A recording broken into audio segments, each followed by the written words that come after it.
What if everything you've been taught about success is only half the story? Think about it for a second. Millions of people wake up every single day, grinding, pushing, and working harder and harder every single year. We've normalized sacrificing our sleep, our peace of mind, and our actual presence in the moment, all in the name of getting ahead. Yet despite all of this relentless hustle, very few people ever truly reach their full potential, let alone find lasting fulfillment. Why is that? Why does it feel like the harder you push, the harder life pushes back?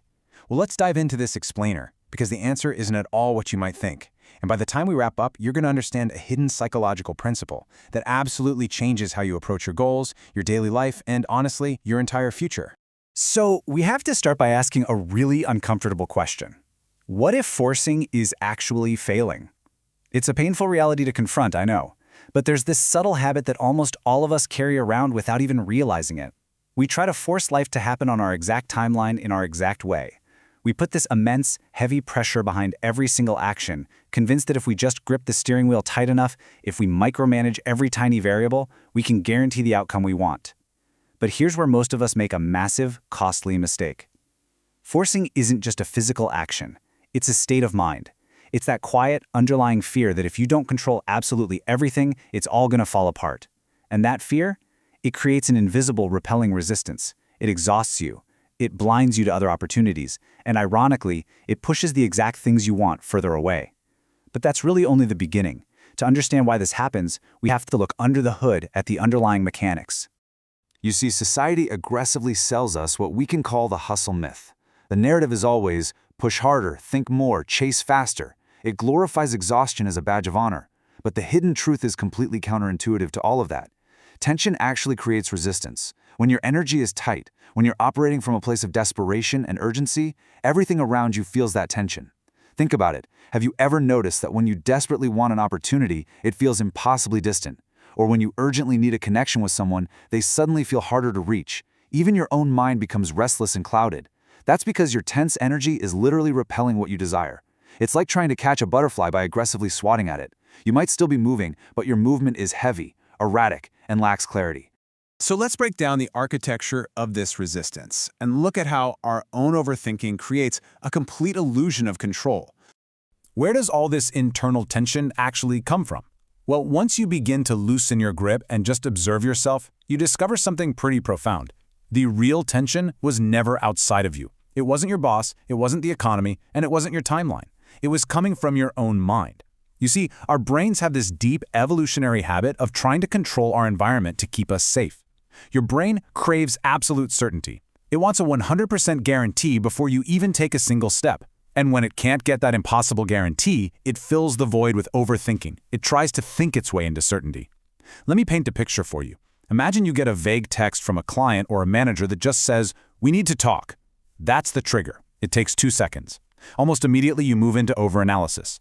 For the next 20 minutes you dissect every word. Why did they use a period instead of an exclamation mark? What does this mean?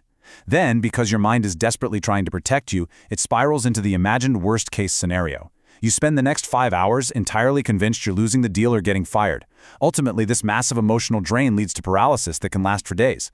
A simple neutral situation became incredibly stressful, not because of reality, but because of how your mind processed it. You hesitate, you feel stuck, not because the path is actually blocked, but because your overthinking has made it impossibly complicated. The solution to this trap is wonderfully simple, but profound. Clarity does not come from thinking more, it comes from thinking less. Now, let's be clear, this doesn't mean you stop thinking altogether. We're not trying to become mindless robots here. The goal is simply to stop following every single anxious thought down a stressful rabbit hole. It's about noticing a thought, acknowledging it's there, and just letting it pass without building a massive, terrifying cinematic universe around it. When you step back from this constant mental noise, the urgency naturally fades away. You suddenly realize that most of the things you were terrified of were just thoughts. They weren't reality at all. And what happens when people finally master this? Well, they discover an entirely different kind of power. Which brings us to the paradox of control and how we desperately need to redefine power through stillness. We really need to completely rethink what power looks like. Because frankly, society has lied to us. We've been conditioned since childhood to associate power with loudness, with quick, aggressive reactions, and high emotional intensity. We just assume that if someone is quiet and still, they must be weak, passive, or disconnected. But if you carefully observe the most effective, influential people in the world, the exact opposite is true. Loudness is often just a mask for internal panic. Real strength shows itself very differently. Calmness isn't some passive weakness, it is actually the ultimate form of emotional and situational control. A calm person isn't someone who feels absolutely nothing. They aren't emotionally numb. Rather, they possess the incredible, quiet strength to feel their emotions deeply without being controlled by them. Think about it. When you can't stay calm, you are incredibly easy to manipulate. A small delay frustrates you. A careless comment from a stranger ruins your day. Your emotions shift with the wind, and your actions become totally erratic. But when you are calm, you become an immovable center of gravity. You aren't forcing control on the world. You are mastering yourself so the world cannot control you. Let's look at the difference between reacting and responding. Say your flight is suddenly delayed by 4 hours, or you're right in the middle of a really tense conversation with someone you care about.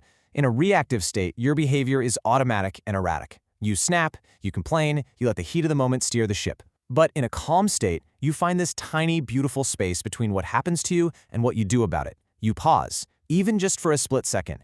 You observe the reality of the situation without immediately labeling it as a total catastrophe. And from that grounded place, you choose a measured, intentional response. That tiny space is where literally all of your power exists, because choice is control. And the next concept we're going to explore builds directly on this, revealing an even deeper layer of this hidden paradigm. Let's move into the art of detachment, and why shifting your focus from the outcome to the process changes everything. As you start cultivating this calmness we just talked about, a subtle shift begins to happen inside you. You realize that an enormous amount of your daily tension comes from a desperate attachment to specific outcomes. You don't just want a goal, you need it to happen exactly the way you pictured it, on your exact timeline, or your entire sense of inner peace is ruined. You start measuring your daily worth against a final result that hasn't happened yet.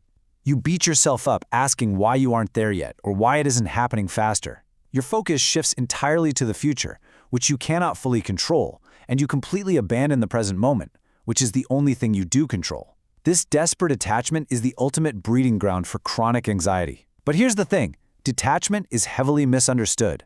People think it means you stop caring, or you give up on your ambitions and just become lazy. Not at all. It simply means you stop depending on the outcome for your inner state. You keep your direction. You take massive focused action every single day. But you sever the tie between immediate results and your daily peace of mind. You understand that your only real responsibility is your alignment and your effort right now, in this exact moment. When you detach in this way, your mind becomes incredibly light. You drop the heavy, exhausting baggage of constantly worrying, will this work out? And you just do what needs to be done. It fundamentally shifts you from chasing to attracting.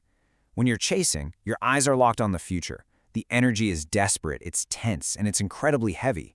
You are unconsciously broadcasting a signal to the world that you lack something. But attracting shifts your focus entirely to your present alignment. Instead of anxiously asking, am I there yet? You start asking, am I aligned right now? This simple internal pivot removes an immense amount of unnecessary stress. It builds a quiet, magnetic confidence. You aren't forcing the timeline anymore. You trust the process because you are fully, completely engaged in it. But I know exactly what some of you might be thinking right now. If I stop chasing, if I calm down, won't I just fall behind everyone else who is hustling? That fear is exactly why we need to talk about the speed of stillness. How slowing down internally actually speeds you up externally. Most people today move through life in a state of constant, low-grade panic. They wake up and immediately feel like they're already behind schedule. They rush from task to task, physically present but mentally sprinting into tomorrow. We've been sold this illusion that rushing equals productivity. We think that if we just do things faster, we'll get there sooner. But the counterintuitive truth is this: speed without clarity creates mistakes, and mistakes slow you down. Have you ever rushed through an important project only to realize you missed a critical detail and had to redo the whole thing? Rushing creates a scattered, tense energy. It makes you react instead of respond. It drains your endurance fast. It makes you feel like you're doing a lot, but you're actually moving the needle very little. Calm focus, on the other hand, might feel slower in the immediate moment, but it yields sustainable, long-term precision. You aren't constantly fixing errors. You aren't burning out every 3 months. You are moving with laser-like direction. So how do we practically apply this speed of stillness? It comes down to 3 actionable steps you can use every single day. Step 1. Pause internally. When you feel that familiar tight rush of panic or urgency creeping in, just stop. Take a physical breath. Step 2. Observe without labeling. Look at the situation objectively. Don't immediately label it a disaster, a failure, or a crisis. It just is what it is. Step 3. Act with intention. From that grounded, quiet space, decide your next best step and execute it with absolute presence. Slowing down your inner state in this way allows you to handle highly complex tasks with incredible accuracy. You stop fighting against time and you start working with it. And this brings us to a final idea that ties absolutely everything we've talked about together. We call this the law of alignment, the profound reality that you attract who you are. As you begin to slow down, detach from those rigid outcomes, and move with calm clarity, a massive transformation occurs. You realize a fundamental rule of how life actually works. What you attract is not based on what you desperately desire. It is based on who you are being every single day. See, most people rely on sheer desire. They think that if they just want this promotion, this relationship, or this level of success badly enough, it will eventually cave and happen. But desire alone is completely insufficient. You do not attract what you desperately want. You attract what your energy is aligned with. If your inner state is constantly anxious, desperate, and operating from a mindset of scarcity and lack, that energy bleeds into literally everything you do. It shapes your decisions, the tone of your voice, your body language, and opportunities and people unconsciously respond to that tense energy. They pull away. But when you are calm, grounded, and operating from a place of internal stability, you aren't trying to fill a desperate gap. You are simply expressing who you already are. There's no hidden pressure. There's no need to force. And because of that total lack of resistance, the right people, the right timing, and the right opportunities are naturally drawn directly to you. The core thesis of everything we've unpacked in this explainer really comes down to this one thought. You don't get everything by wanting more, you get closer to everything by becoming someone who is ready to receive. True success, peace, and progress do not come from bullying reality into submission. They come from fundamentally transforming your internal state. You stop trying to chase harder, and instead, you become the kind of person who no longer needs to chase it all. You focus your energy entirely on becoming calm, clear, and aligned. And in that beautiful state of alignment, the things that truly belong in your life will inevitably start finding their way to you. So I want to leave you with a lingering question to really reflect on today. Are you forcing your future, or are you becoming someone ready to receive it? Take a brutally honest look at your daily actions. Are they driven by frantic urgency or calm intention? The choice is entirely yours. If you enjoyed this video, please take a moment to like this video and subscribe to the channel. Your support helps us create more videos like this every week. If you'd like to continue learning, check out the next video or the full playlist linked in the description.